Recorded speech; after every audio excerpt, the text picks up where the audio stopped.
Thanks for having me over. Yeah, I would say we got a legend in the building, Ah, Mr. Darwin. He'll be like, what's legend? Hey, Gabe. Tell us who you are. All right, so my name's Darwin, named after Charles Darwin himself, actually. Can you believe it? I could believe it. I believe it. I know you. Yeah. I believe the legend, the myth, everything. You know. Oh man, making me blush.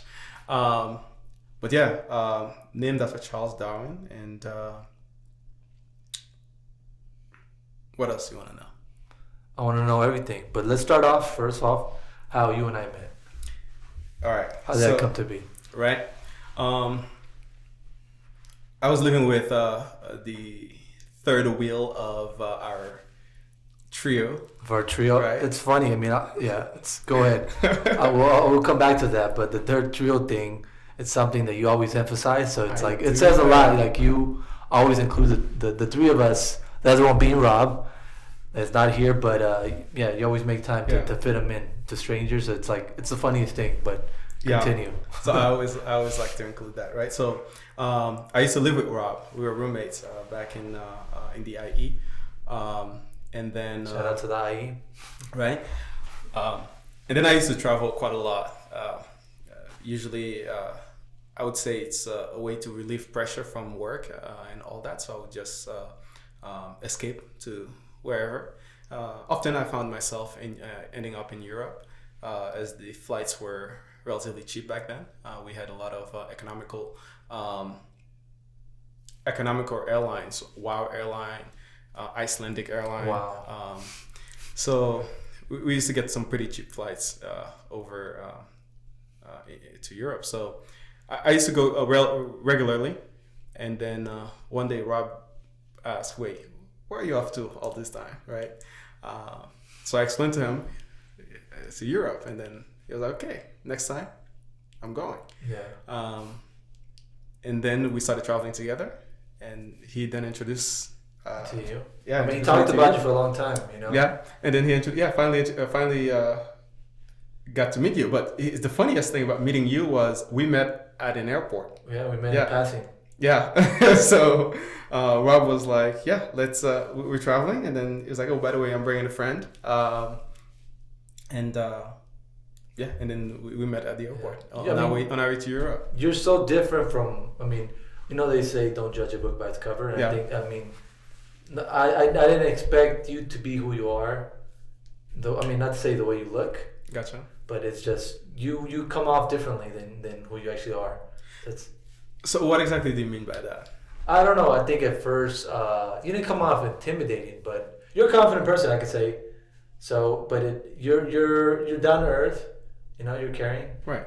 So you're different from what I expected. We spent 2 weeks together. Right. And just kind of sped up the process of our friendship, right? Absolutely. And I think whenever you travel with people, you learn a lot about them that you wouldn't learn normally under normal circumstances and so on. So it definitely helped to bring our friendship, move our friendship forward much faster than if we were just to have met, I don't know, at a bar and then lost track for a couple of days gathering and so on. Exactly, right?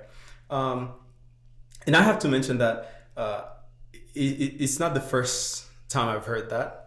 The way I appear or I sound or what people think I'm gonna look like or even sound like, it's often going to be different, right? And that's fine, right?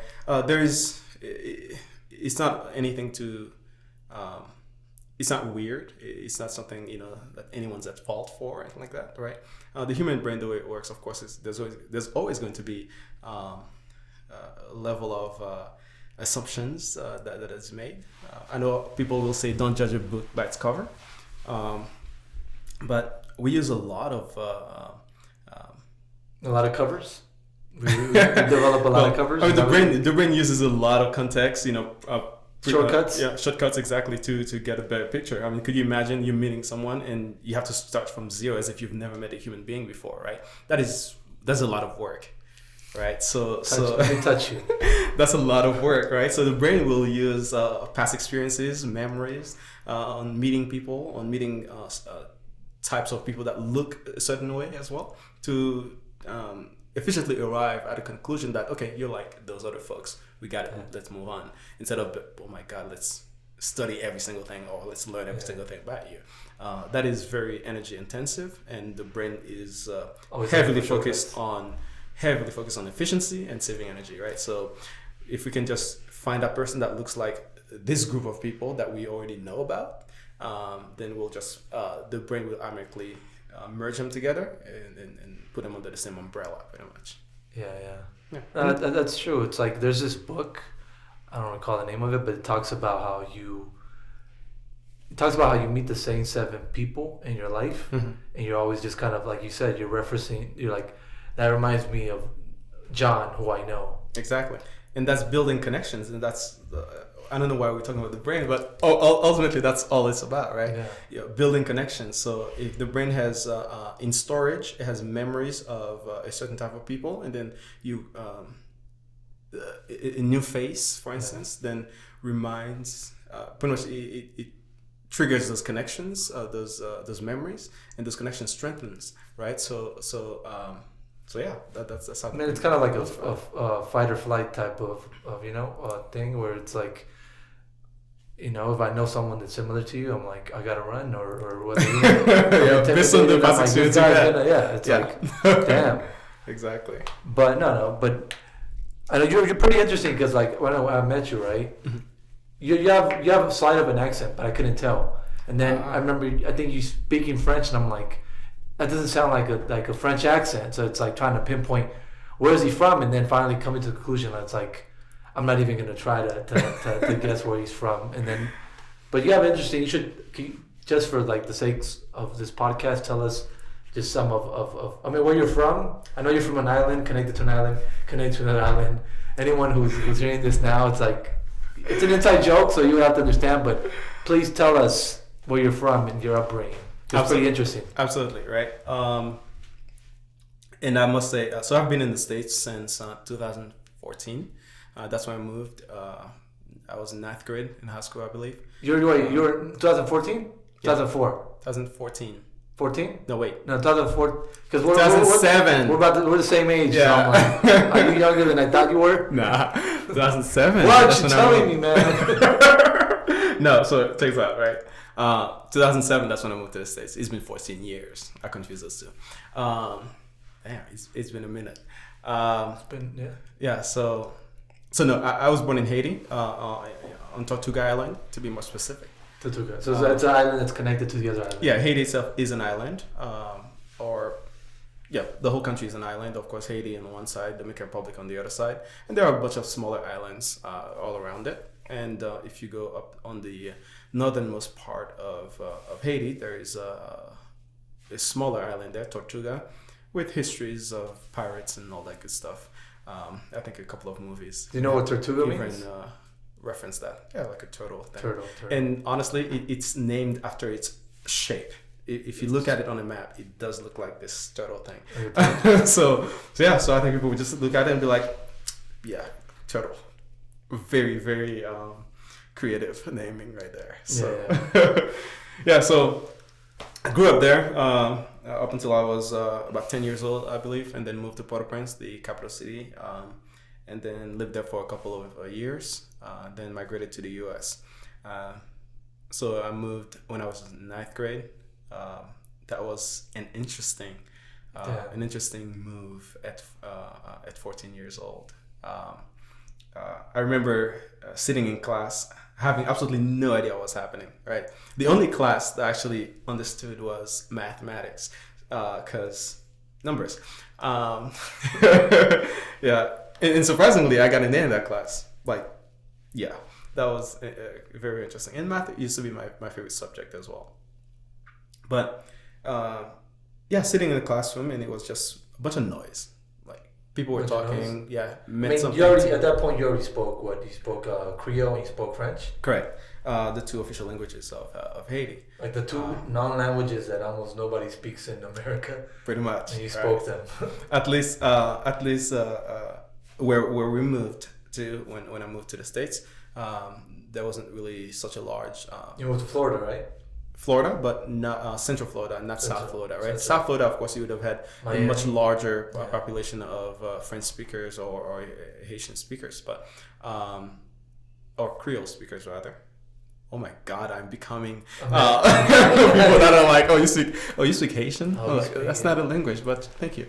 All right. No, so when we moved, and we were pretty much the only Haitian family that I knew. My family, right? Yeah. So it was more like sink or swim, right? So here I am sitting in the classroom, and the cafeteria, I remember cafeteria used to be super freaking noisy, right? I mean, if you're having a conversation, then your brain is, focused on that conversation you're having at that table, drown out the other noise and so on, because it's understanding this, right? Well, imagine you're not understanding anything at all. So all of it is just noise. All of it is noise because it's like you don't understand the language. The table I'm sitting at is just noise. There's no shortcuts. Everything around is just noise, and my brain's just trying to make sense of it all, and it was not happening. Way to feel isolated in a crowd. Absolutely. Yeah. I mean, now you speak. I mean, from what I've known you, I've known you 2 years now, over 2 years. Yeah. And it's like you're a well thought out speaker. You're an English speaker. You're well fluent in speaking the language. So it's like someone that wouldn't know you wouldn't even know you struggled with that. And that was that's more than 10 years ago, obviously now. But you said you learned English in the matter of like a year or two, right? Pretty much, right? Kind of, you were forced to. Alienated to learn this language. Yeah, and it was quite an interesting experience, honestly, right? Learning English and coming to understand other people and them understanding me, which actually came later on after I started understanding people. So it was a moment that I never really dwell on until after the event had passed, right? Yeah. Like while I was still in class in the cafeteria, for instance, not understanding anything at all, I didn't really reflect on that. It wasn't until after I was like, oh my God, I felt liberated when I finally was able to speak and understand people. I felt like, oh my God, like I'm free from whatever this cage was. Because even as I mentioned, it was weird. It's you're sitting with people, you talk, like a table, conversations happening, and you have no idea what's happening. Are you free, right? It's really like how I realized that at the end. I felt like I was not, pretty much. I was locked up, like in myself, whilst there was everyone else around me. But anyway, when I finally started understanding people, it was so liberating, right? Things just clicked. Yeah, it's finally like, oh my God, now all this noise is no longer just noise. Let me get meaning behind it now. Right? And you can actually, okay, let's build connections. Let's build rapport. As I can understand you can understand what I'm trying to say and all that stuff, right? So that was very, very liberating. That was very. That I felt included finally into the table conversations and all that stuff. So that was a pretty good feeling. Yeah. I mean, you said something you talked about like reflection. You're not acknowledging those moments. It's like, in a way, maybe it was your brain protecting you from kind of coming to a conclusion, like how difficult that moment might have been for you at the time. Because it's like, for me, I remember in grade school, mm-hmm. I switched schools. I mean, obviously everybody spoke the language there, and for me, I mean, I was fine for a good part of the thing. Like it's like mid school, I was good for a good part of it, but then when it finally hit me, I remember becoming emotional. Yeah. And it's embarrassing to say now, but like I cried in front of the whole class. There's nothing embarrassing about that. I was like overwhelmed because it's like you have to start off and you have all these people just looking at you. Right. It's like I can't imagine. I mean, I could imagine. It's like that what I was feeling, but even more emphasized because you didn't speak the language. Exactly. I remember playing it off like I had a toothache. Not anybody that. I played it off, but I was like feeling so embarrassed afterwards, and I'm like, damn, I wish I wasn't so emotional because like you're bearing you're just kind of in a way giving in to your fears and being like being alone or not, Absolutely. I mean, it passed, but in the moment, like you said, it's not something you want to reflect on, because in the moment, it means a lot more than it actually is. It's like, especially as a kid. I mean, you're a teenager, you're still a kid, and just kind of coming to the conclusion. I mean, I'm sure you didn't cry, but I'll take your word for it. Yeah, in the sense, yeah. Just how difficult it might be to experience something like having for me going to a different school, and for you going to a different country, and then having to learn a new language. But yeah. So how was adapting? You said adapting to, aside from like school and because you come from a big family, or did you come from a moderately sized family, I'd say, right? I'm the middle child. There's just 5 of us in the immediate family. Mom, dad, and the 3 of us kids. Yeah. Of course, now the family's getting bigger, but another subject. Topics for another time. But yeah, it's only been about 5 of us. Yeah. So okay, you came. You said 9th grade to America. Yeah. You did the whole thing. Then you went to you said you went to school, the university. I went to Florida. So I went to school in Florida, Central Florida. I started finished high school there, and then funny enough, right, 9th, 10th grade in normal high school, and then for 11th grade, I got invited to a charter high school. They were like, "Oh, your grades are excellent, so we'd like you to genius. You'd like to come in and where you can actually finish up your associate degree at the same time as you'd be able to finish your high school diploma." Yeah. And I was like, "Yeah, right." So I went for it, and by the time I finished high school, I was 3 credits away from my associate degree, right? Damn. So it's like you had a shortcut for college, right? Yeah, absolutely helped. Significant boost there for sure. And I'm looking back at it, and I was like, how the hell did I even, for one thing, coming up almost at a disadvantage, not even understanding things, to surpassing, the normal high school coursework to the point where I could take that on, plus the preliminary college courses, right? And I realized it was just a moment of intense focus. Something you just really were motivated to do. Absolutely, right? Of the circumstances. Yeah, I felt behind, and I would say. So I never took any summer off. My first summer off was my junior year of college. Yeah. I was like, how many classes can I take this summer? Completely full loaded my schedule with as many classes as possible, and then I would just knock them out. So you're done with college in half the time? So yes, and that was high school, right? High school. Like during high school, I would do Florida virtual school. So I was able to be done with all my high school classes by 11th grade. Yeah. And then 11th grade, 12th grade was all college courses, right? Technically speaking, I could have graduated a year earlier from high school, so to speak, but there was a 2-year diploma or associate degree tied into that deal, and I was like, all right, let's keep on going. Education's education anyway, so didn't really care for a timeline per se. So, but I ended up graduating at 17 anyway, so I was fine with that. You had a head start. And what brought you to college? What brought you to Cali post college?